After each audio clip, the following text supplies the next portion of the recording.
What's going on, YouTube? Claic Yuzolt back again with another Final Fantasy Brave Exvius video, and in today's video we're talking all about Aerith, her new NV version where she can switch between Brave Shift and normal version. We're talking about OG Cloud getting his NV Awakening along with Red 13 finally, and much more, so let's get into it.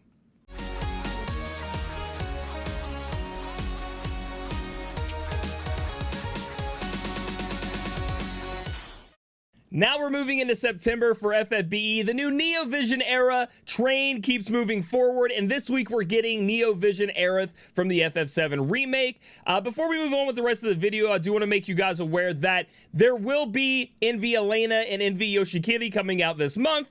We don't know what time it's going to be, if they're going to be on separate banners, etc., but just be aware when talking about your Lapis and how you're going to spend it, that they're going to be coming out this month. That's going to be very important. So during this time that we're going to have this new FF7 Remake banner, because we already had the one for Cloud, we're going to be getting Aerith, and then we're also going to be getting Neo Vision Awakenings for the old OG Cloud and Red 13, which we expected to come before with Cloud, but they delayed him a little bit here in Global. And we're also getting Rufus Shinra from the FF7 Remake, and he looks pretty awesome as well.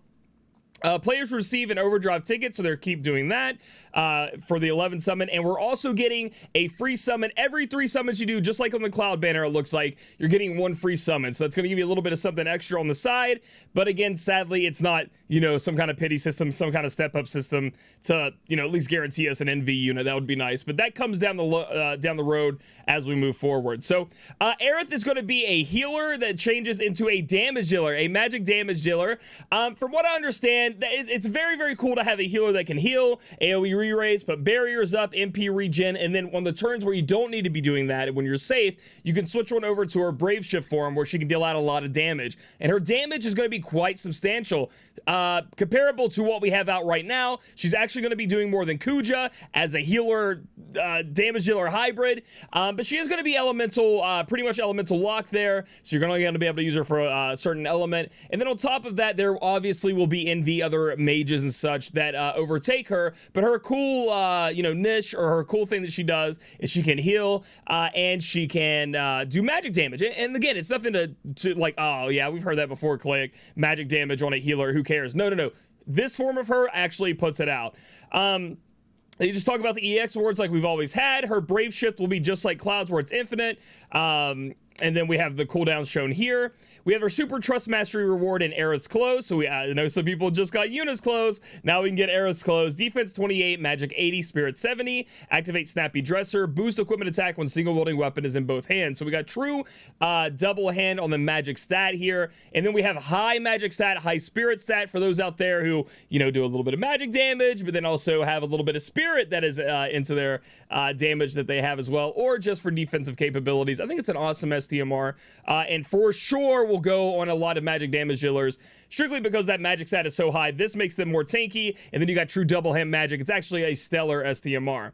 Moving on to the Trust Mastery reward, we have a Prayer to Change the Future, boost magic by 40%, spirit by 20%, fire, ice, and lightning and light resist by 15%. Another great TMR. Nothing too substantially crazy, but very, very good when we're looking to build up those elements, make your units more tanky, but not missing out on the damage. We'll talk about Planet's Whisper in a minute. We're going to be going over her vision card and then another vision card they're adding to the deck of vision cards that we can pull from, but we'll talk about it in a minute. But again, talking about Aerith as a unit, I gotta be honest though, from the reviews I'm hearing from JP players, a lot of people were a little bit disappointed in her ability to heal, her ability to be a support unit. They were not too disappointed with her damage, in my opinion, but it was really her other side, where like a lot of the older units could keep up or be better than her that we currently have. And she like, for the first NV healer support unit, it just wasn't anything mind-blowing. It was actually kind of a little bit worse than some of the stuff you have out right now.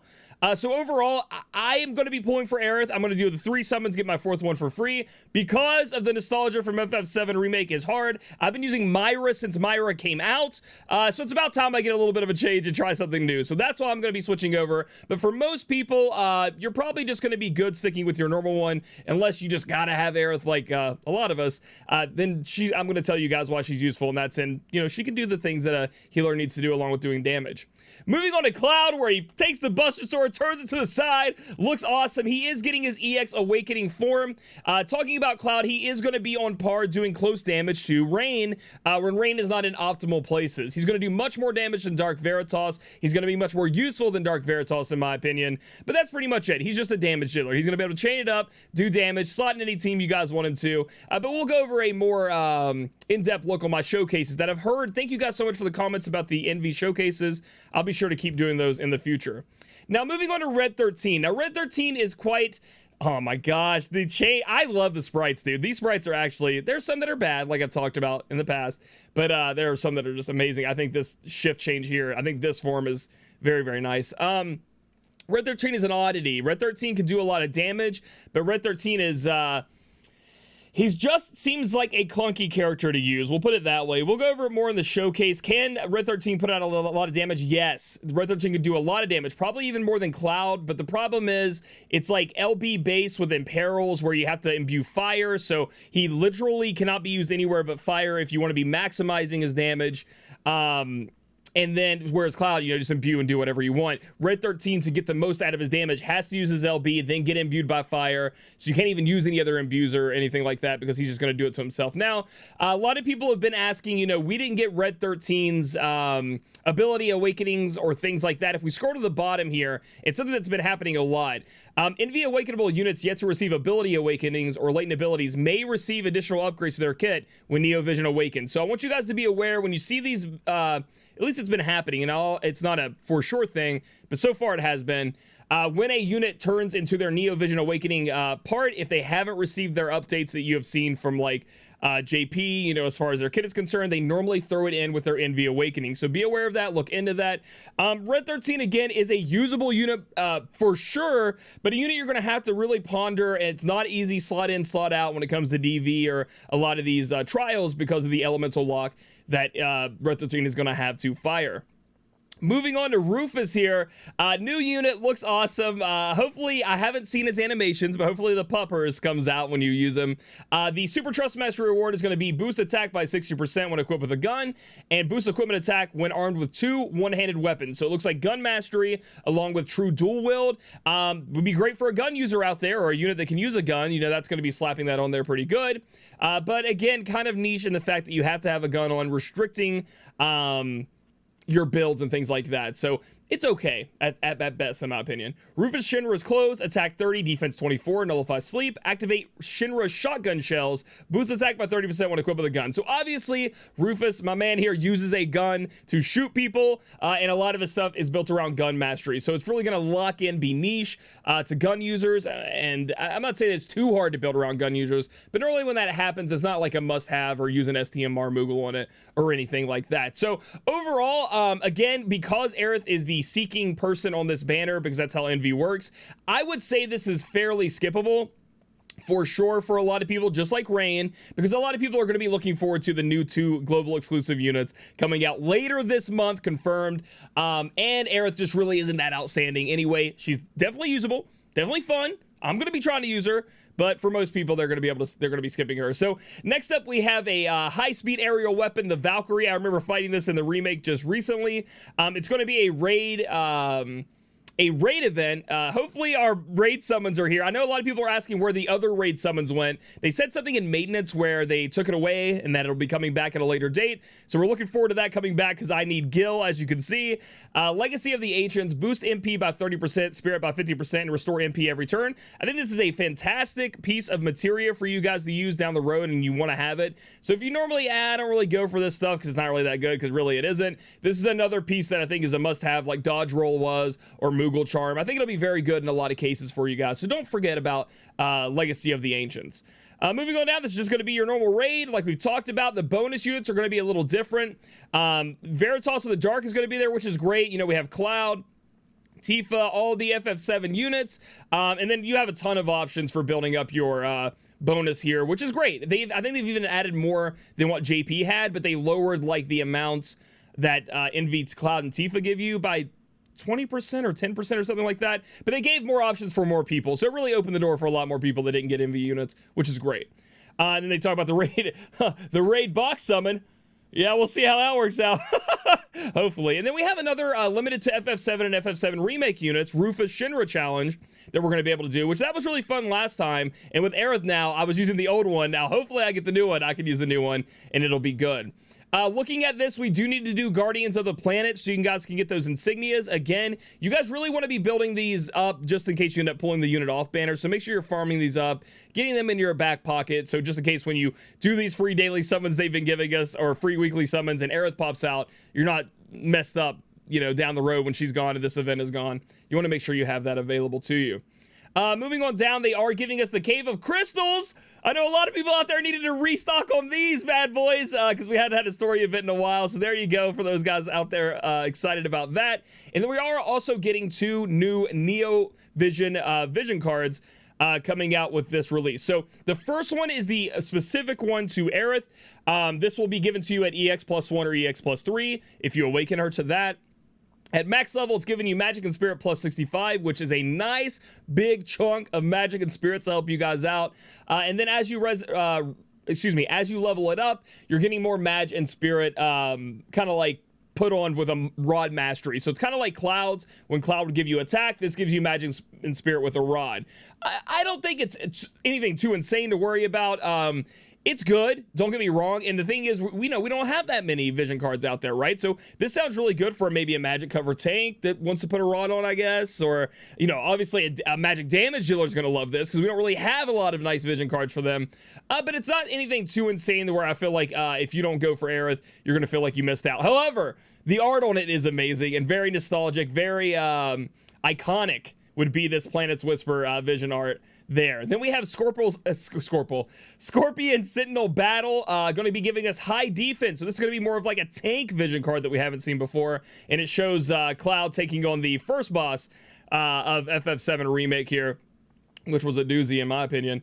And then we get some things like Barrier added on, and then HP Revive, and then some defensive boost. So again, this card will be put into the pool, and you can only get it if you randomly get it when you summon an NV unit. From what I understand, you know how you get that random one that comes down. And then for this one, you have to get it off of Aerith herself. So 2 Vision cards that are nice because we're at a low end on Vision cards, but nothing too crazy where you got to break the bank to try to get them. Moving on, we're going on to the monthly 5-star select summon tickets. We have one on 9/10 and then on the 24th. So I'm not sure exactly what event will be coming on the 10th, but I can guarantee you, at least in my opinion and in my game knowledge, that the 24th is going to be something like Elena and Yoshi Kitty. It just seems like that's when they're going to release it at the end here. Also, I'm going on vacation during this time, and you know how Gumi likes to just say, oh, Claic's gone, release the newest cool stuff, put it out there. So I will be on vacation during that time, but I'll be getting back the day after this. So I expect them that's when they're going to be releasing her. I'm not sure what will be on the 10th, but maybe she comes out next week. I don't know. But it will be this month. The exchange shop has been updated, but not how most people probably saw and wanted it to happen. We are not getting the treatment that we got with Veritas of the Dark and Tifa, where we get their STMR Moogles in the shop. And we are also not getting the shards for Red 13. The reason is, there's no reason. I have no idea. I don't work for the company, but I'm just saying that this is how it was in JP. You did not get the STMRs anymore after the first 2 units, so don't expect that to be a norm. That was an anomaly, and just go in here and get what fragments you can. I do believe they should have put Red 13 in here. I don't know why they didn't, if they're putting all these other ones in. Another thing that we're missing with these fragments, which this fragment system will get a lot better after Kingdom Hearts, because once JP, at least hopefully it comes to global, because supposed to be improvements, but anyway, after this banner of Kingdom Hearts came to JP, you know how we're getting like, I think we're getting like 30 or something shards. We'll count them in a minute for Aerith. We got like 40 for like Cloud and Rain, and we had to get 10 from somewhere else. Eventually they do go to giving you guys 50, and it's been like that for a while in JP now since the Kingdom Hearts banner. So that's great because you get 50, you can EX +1 when you summon one instead of having to search, buy the fragments in the shop, yada yada. You can just make them, you know, 1 unit, summon 1 and make it into whatever. But for a little bit we're gonna have to suffer, it looks like, and they are not bringing the change to global sooner than later. So again, they just talk about the ticket exchange. They are adding stuff to the ticket shop that you guys may want, like Neo Vision Rain Shards, which were there, Veritas of the Dark. And then now we have Aerith Shards are going to be in there, Red 13 and Cloud. Why isn't Red 13 in the other shop? Who knows? I don't know why they didn't do that, but that's something. So here's where I wanted to talk about this. So we have 10 shards for Aerith, 10 shards for Cloud. right? 10 shards for red 13. And I do believe we're only getting 20 of red 13 and cloud, meaning that you need 5 more to make them, you know, to make them on par with how you need to awaken, right? Like 20 is whatever. So, you know, 25 is where I want to be at, but they only give you 10. Now, I understand the whole thing of business where it's like, give you a little taste and then make you kind of go out there and maybe spend a little money to get the rest of them. But come on, man. I mean, it's just a weird off number that makes everything else off of your shards. I think it should have just been 25 to begin with. So I really am here to count the Aerith fragments, though. So we have 20, 30, and I'm pretty sure that's it. Yeah, so it's not even the 40 that we were used to before, because if you had the 40 from before, you could use one of those overdrive tickets, go into the shop, buy 10, and you're good. Now you're gonna have to do 2 summons to buy 20 of her shards, or you're gonna have to just go ahead and pony up the 5k from the bundle to get her 50 shards from the shard bundle. We also don't see a Transcension Pearl here. We're seeing a lot of Ascension Pearls, so I'm hoping that a Transcension Pearl is made available in the new Insignia dungeon that we're going to be having, because that is a very hot commodity, again, that you can buy for 5,000 lapis in a shop, which is good. You know, it's lapis available for free to play as well as spenders, but I just think you guys, we need to start being really careful with Transcension Pearls, because it seems like they were like, here's some and never again. So just be careful with that. You don't want to run out of those. They are very important for making people EX plus 2 and on, EX plus 3, etc. And then they just talk about the maintenance happening, which is great. So that's going to be this week in FFBE. I was kind of hoping we would get a new trial. I was hoping we'd get the new Integer trial. I thought that maybe have been coming out, but it didn't. So it looks like we're just going to be challenging some stuff in FF7, having kind of a lax week and just doing item world like we need to do, which is pretty nice. And then overall, like I said on my stream, I will be doing the Aerith pulls on Thursday at 8 p.m. Eastern if you guys want to check that out. I'm going to be doing 15k total. That's it. We'll have another free pull. And if she pops out, good. If she doesn't, hey, she can come off banner. She's nothing to miss too hard. Look out for my Cloud and Red 13 showcases along with Aerith showcase to show you guys how to use them. Aerith won't really have a rotation, but we'll talk about what she can do. Oh, she will actually. She will. I was thinking she was a healer, but she is a magic damage healer. We will have a rotation for that, which is great. Other than that, if you guys like this video, give it a thumbs up. Comment down below. If you're summoning here for Aerith, I want to know. You summoning for Aerith? You waiting on Elena and Yoshi Kitty? Let me know. You Awakening Cloud, Red 13, all that good stuff. Subscribe for future content. Catch me on my Twitch channel, twitch.tv/Claic Yuzolt, and I'll catch you guys in the next video.